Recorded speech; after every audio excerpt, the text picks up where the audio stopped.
नाशिकमधल्या दिंडोरी लोकसभा मतदारसंघातील विद्यमान खासदार हरिश्चंद्र चव्हाण यांची बंडखोरी करण्याच्या ते तयारीत आहेत।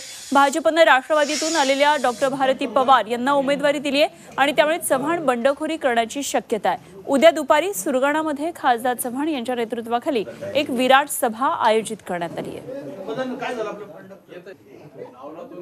दावेदार असू शकतात, त्यांना कौटुंबिक वादामुळे राष्ट्रवादी नाकारलं का? हा कौटुंबिक इतका मोठा वाद आहे त्या कळवणमध्ये।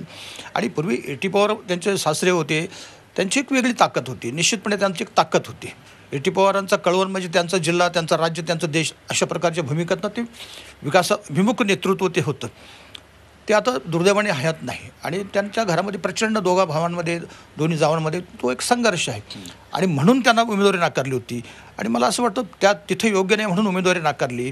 ते इथे येऊन प्रबळ दावेदार कुठल्या अँगलनी होत आहेत हे मला आणि सगळ्या असंख्य मतदारसंघातल्या जनतेला शंका वाटायला लागली, हा कशा प्रबळ दावेदार होतात।